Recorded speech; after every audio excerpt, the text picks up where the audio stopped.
De retour sur le plateau de la grande édition, je suis toujours en compagnie de notre expert des humanités classiques africaines, Jean-Philippe Omotunde, avec qui on va aborder la question des fêtes de fin d'année qui, il n'y a aucune surprise, vient de l'Afrique. Oui. Donc, comment explique-t-on cela? Alors, moi je dirais que la notion de fête de fin d'année, c'est le braquage parfait. C'est-à-dire que... Au propre et au figuré? Non, c'est le braquage parfait parce qu'on ne peut pas faire mieux. C'est-à-dire que là, il n'y a rien d'occidental dans la notion de fête de fin d'année. Mais la chose, c'est que c'est tellement bien présenté que ça donne l'impression que quand on fait fête de fin d'année, on est dans une tradition étrangère à la tradition africaine, alors que la seule tradition qui célébrait les fêtes de fin d'année, c'est la tradition africaine, pour la simple et bonne raison, comme je l'ai dit au maire d'Angers, l'Afrique a inventé le calendrier. Quand on n'a pas de calendrier, on ne sait pas quand l'année commence, on ne sait pas quand elle se termine. Donc on ne peut pas faire de fête de fin d'année si on ne sait même pas compter le déroulement de l'année. La chose, c'est que les Européens, c'est au contact de l'Afrique qu'ils ont découvert ces notions-là. Vous voyez? Et même les mois que nous avons, les janvier, février, tout ça, ça vient même le calendrier, tout ça, c'était le premier mois de l'année au niveau des Noirs qui vivaient en Italie. Et c'est ce premier mois qui a donné finalement le nom générique des 12 mois. Mais ces 12 mois de l'année, 365 jours, ont une origine. Et je pense que c'est bien d'écouter le chercheur qui explique lui-même quelle est l'origine des 12 mois de l'année dans la tradition européenne.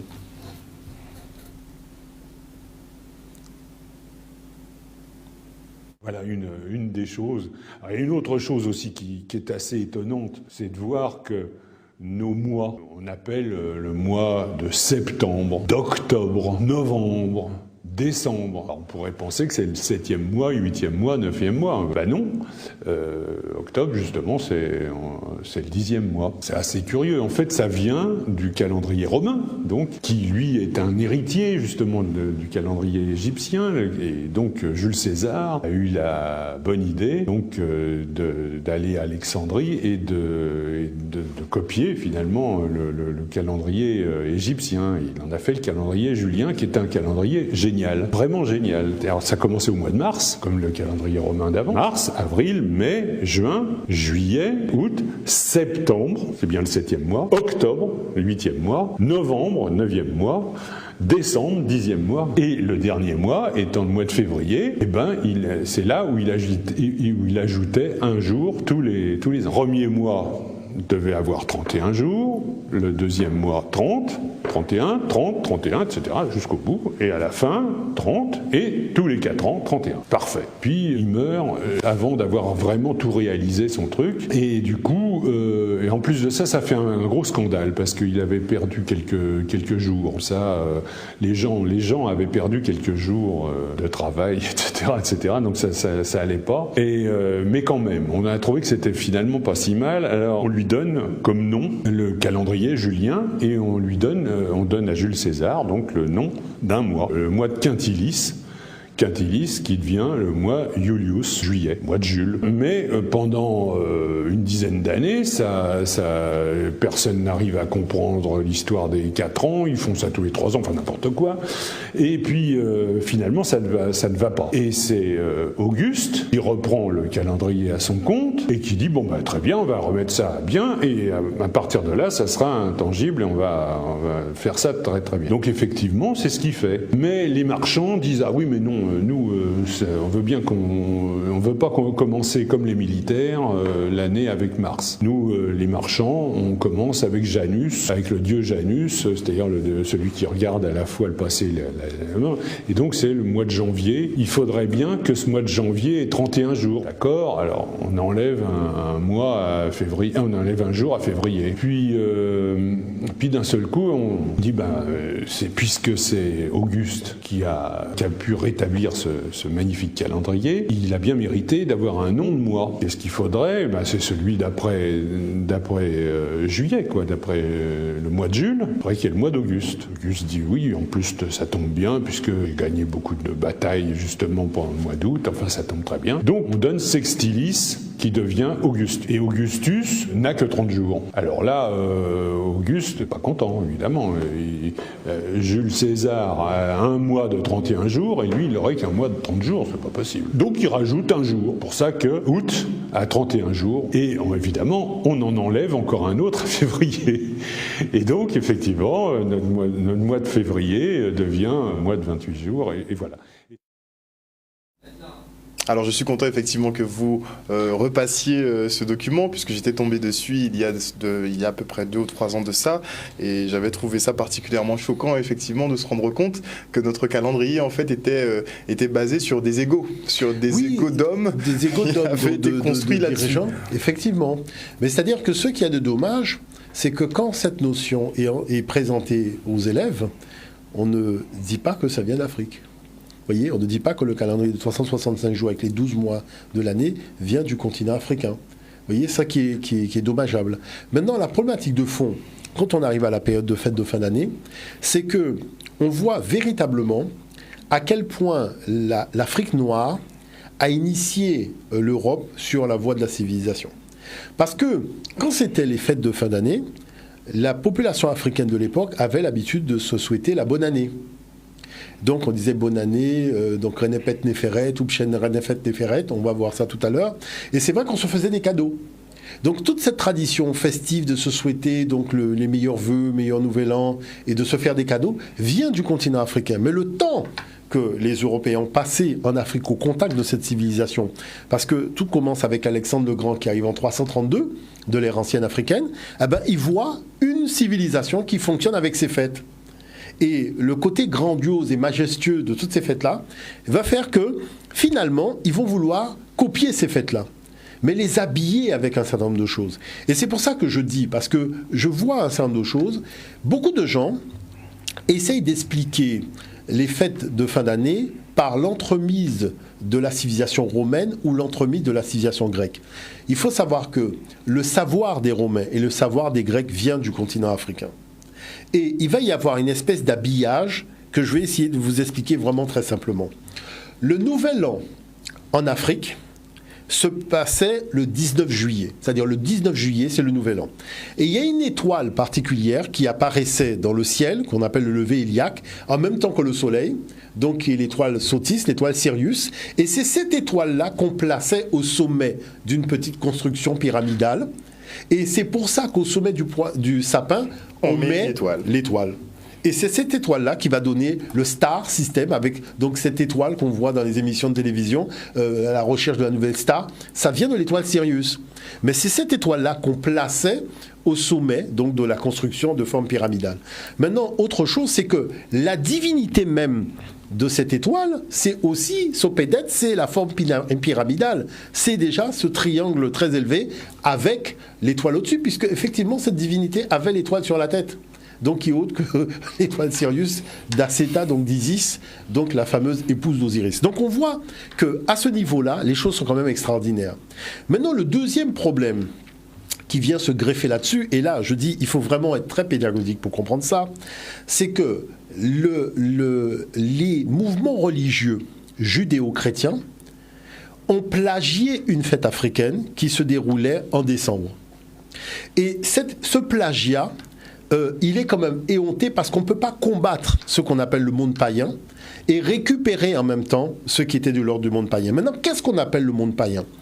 Le monde païen, c'est un monde qui a considéré que la spiritualité prévaut sur la religion. Ça veut dire que le créateur, c'est par ses créations, c'est-à-dire la nature et la biodiversité et l'univers, qu'il a légué à l'humain un message et que c'est à travers ses œuvres que l'humain est capable de comprendre et de saisir les valeurs de son créateur. D'où le fait que dans le cadre de la perception spirituelle, les éléments de la création sont pris en considération dans cette spiritualité. Maintenant, ce qui va se passer de l'autre côté, c'est qu'on va prendre les choses de la création comme de simples objets, ce qu'on appelle des Legos, en disant à l'homme que tu vas dominer la nature. C'est-à-dire que d'un côté, on a une perception qui dit à l'homme, tu es dans le cadre de la nature, donc cette nature est à l'intérieur et à l'extérieur de toi, donc elle a été ordonnancée à un moment où tu n'existais pas, tu es arrivé au moment où il y a eu la victoire de l'ordre sur le désordre dans la création. À charge pour toi de pouvoir, par ton intelligence, contribuer à cet ordre universel. De l'autre côté, vous avez quelque chose de complètement ahurissant qui va dire que tu vas imposer un ordre humain sur l'ordre naturel, ce qui nous a donné la pollution, les changements climatiques et tout le résultat que nous avons, c'est le résultat de tout cela. Voyez ?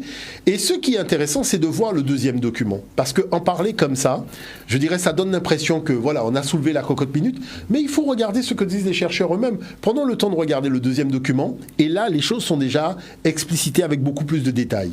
On y va. Les bergers de Luc jouent un grand rôle dans le Noël chrétien. Mais d'après le professeur Vermèche, cette référence exclut que Jésus soit né en décembre. Même à Bethléem, les bergers ne gardaient pas leurs moutons dans les champs, la nuit, en hiver. Ils les faisaient rentrer à l'abri. D'ailleurs, les premiers chrétiens fêtaient la naissance de Jésus tantôt le 21 avril, tantôt le 20 mai. Ce n'est que plus tard que la date a été déplacée au 25 décembre.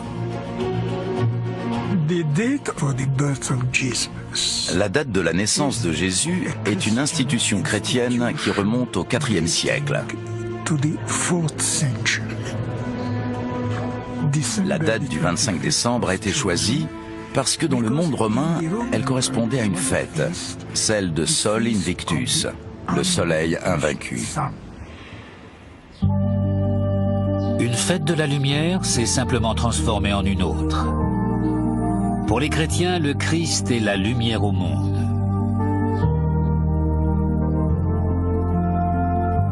Et ce n'est pas seulement le mois qui fait débat, c'est aussi l'année. Lorsqu'on donne une date à la place de avant et après Jésus-Christ, on peut dire avant l'ère chrétienne et de l'ère chrétienne. Dans ce système, l'année de naissance de Jésus se situe entre 1 avant l'ère chrétienne et 1 de l'ère chrétienne, mais cela prête à controverse.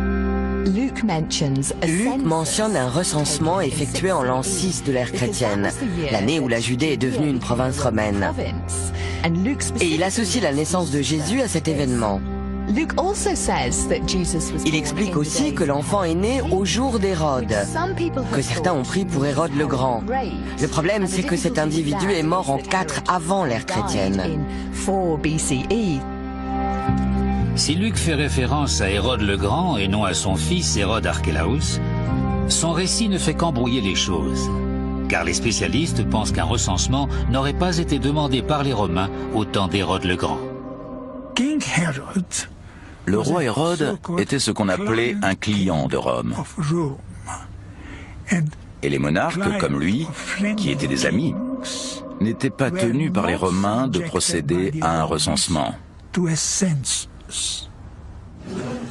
Vu les contradictions supposées des évangiles, quelle preuve a-t-on que le Jésus historique est bel et bien né? Flavius Joseph, un historien juif du 1er siècle de l'ère chrétienne, fait clairement référence à ce personnage dans ses chroniques. Flavius Joseph a presque été contemporain de Jésus. Il décrit ce dernier comme un sage et comme l'auteur de choses extraordinaires. C'est la description la plus simple d'un Jésus professeur et, entre guillemets, thaumaturge. Un autre événement de l'évangile de Luc permet de déduire l'année de naissance de Jésus.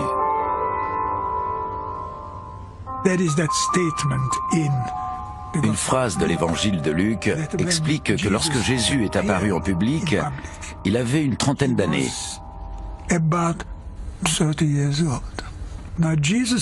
Cet événement a eu lieu très peu de temps après le début des activités publiques de Jean-Baptiste.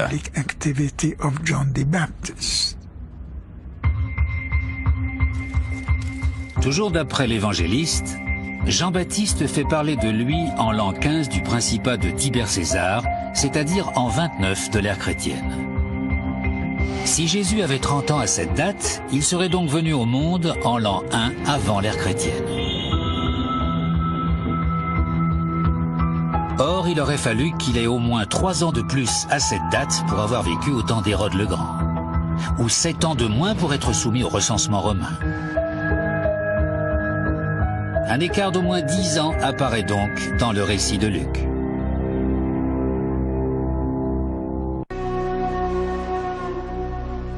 L'évangile selon Matthieu raconte une histoire différente. Une étoile inconnue était apparue pour proclamer la naissance de Jésus. 3 sages, interprètes des corps célestes, étaient venus de l'Est pour adorer l'enfant. Leur geste était censé souligner l'unicité de Jésus. La suite de l'histoire se transforme alors en roman noir. Par crainte du roi Jésus, Hérode ordonnait la mise à mort de tous les enfants mâles nouveau-nés. Il n'existe aucune preuve historique de ce meurtre massif. Il n'est même pas sûr que Jésus soit né du temps d'Hérode.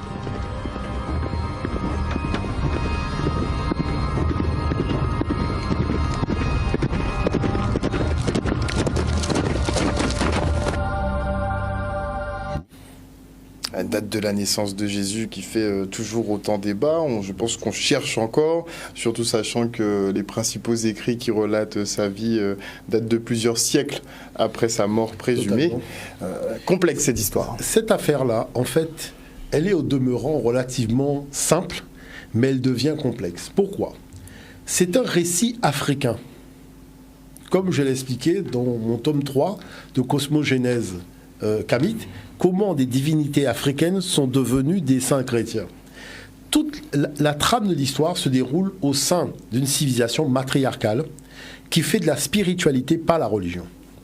Maintenant, le fait de voir un peuple uni autour d'un souverain dans le cadre d'une pensée philosophico-spirituelle, c'est ça qui va devenir un point de jalousie extraordinaire des Occidentaux et qui vont essayer d'introduire une histoire qui n'est pas la leur dans leur histoire et qui vont se retrouver confrontés à la problématique de la réalité tangible de cette histoire. Parce que le problème de fond, c'est que il y a des historiens juifs qui sont censés avoir vécu entre -1 et +7. Mais il n'y en a aucun qui cite l'existence de quelqu'un qui aurait marché sur l'eau et multiplié les pains et compagnie. Voilà le problème de fond. Pourquoi on a des références? Alors, la question, c'est quoi? Après. La question, c'est qu'il y a dans la tradition africaine une vierge qui a mis au monde un fils par immaculée, par immaculée conception. Est-ce que vous voyez l'affaire? Et qui va courir se cacher dans les marécages parce que le souverain qui est l'oncle de cet enfant, qui est Seth, qui va donner Satan, veut tuer cet enfant. Et c'est ça qu'on appelle le récit de la fuite vers les marécages, qui va devenir le récit de la fuite de Marie devant Hérode. Mais il faut trouver quelqu'un de suffisamment important qui va pouvoir justifier la fuite. Mais le problème, c'est que la personne qu'on a choisie pose un problème sur la date. Est-ce que vous comprenez l'affaire? Donc à partir de là, c'est pour ça que quand vous rentrez dans cette affaire-là, vous devenez un prestidigitateur. C'est-à-dire, vous faites des tours de magie. Oui, il a marché sur l'eau. Oui, mais quand? Où? À quel endroit?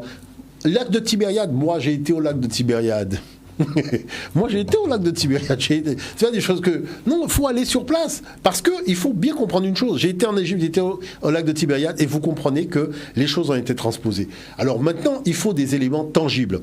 Si on peut mettre l'élément que j'ai amené, mais je vais commenter les images, parce que c'est important de pouvoir montrer le document avec des fresques de l'Afrique noire pharaonique, et de pouvoir justement commenter l'image.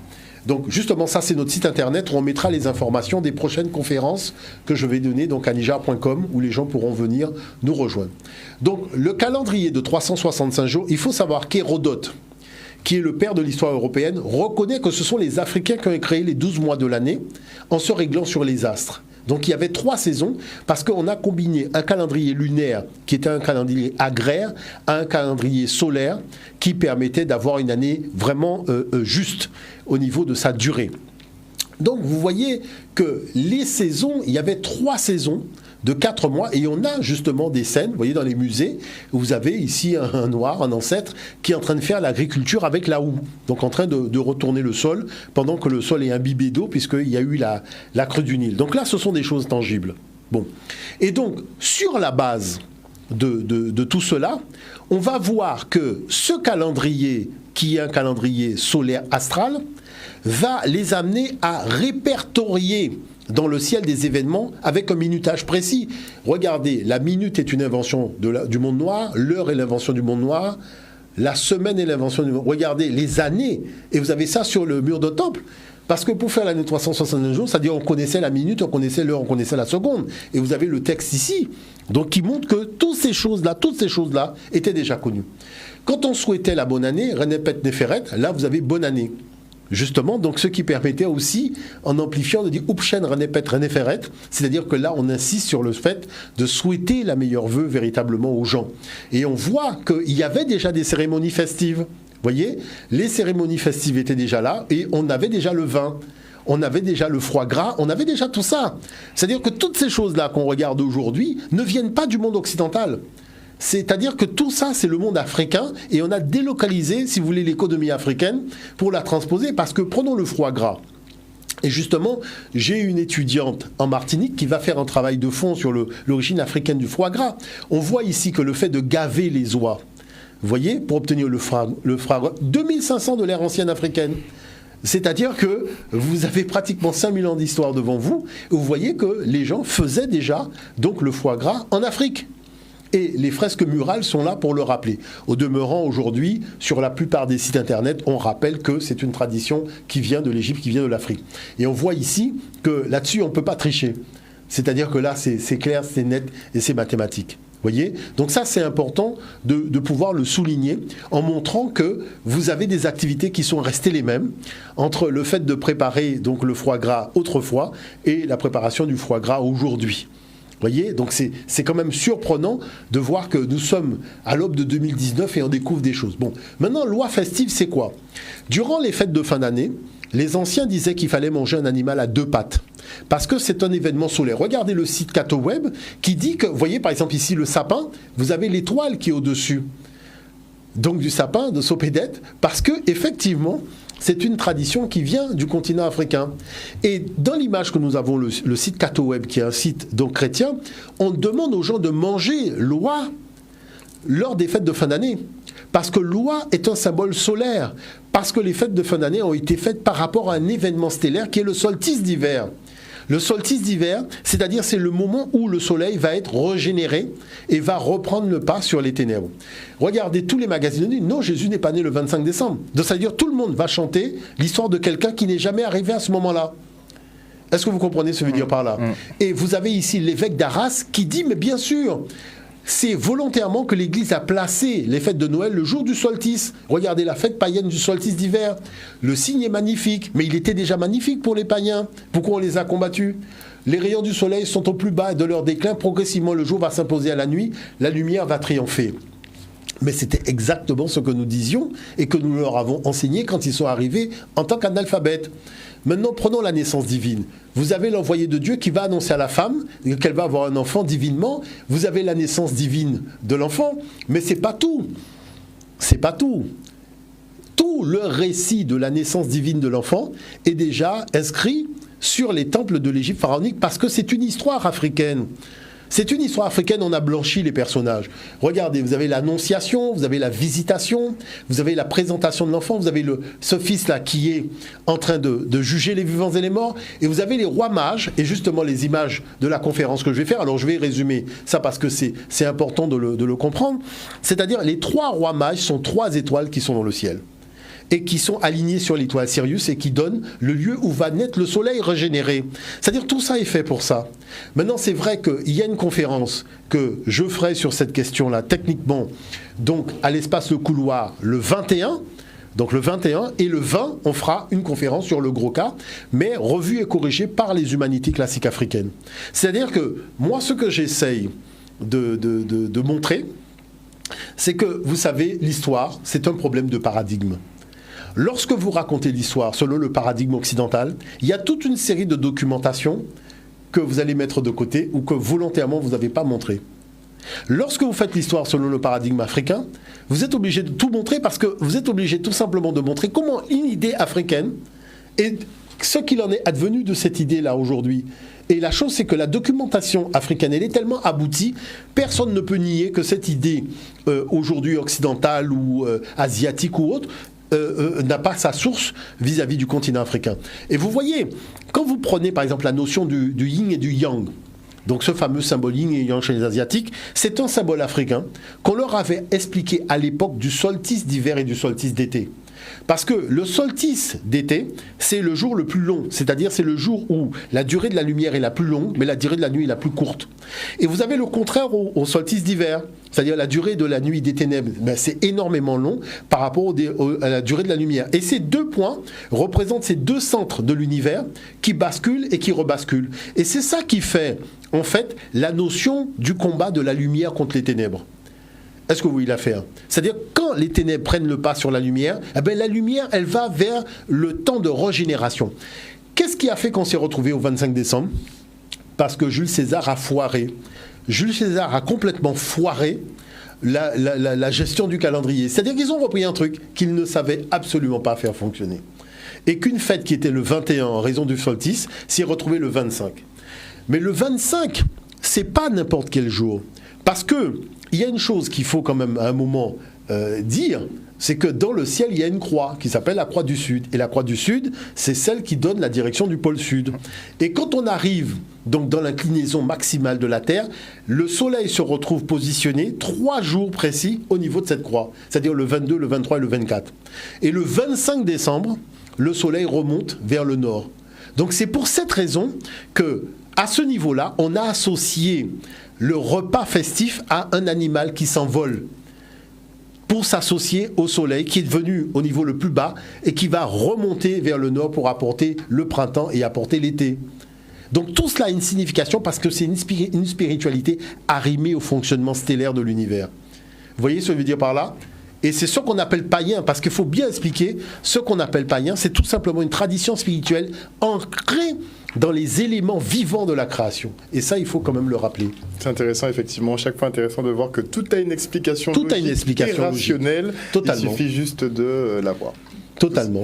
Merci encore une fois, Jean-Philippe. Mais ça a été un vrai plaisir. On n'a pas fini justement sur l'origine africaine des fêtes de fin d'année, donc ce sera la suite au prochain épisode. Oui, notamment l'origine du mot Noël, parce que c'est important de savoir d'où vient ce nom. Enfin, il y a beaucoup de choses à savoir. Et le lien toujours avec cette tradition africaine.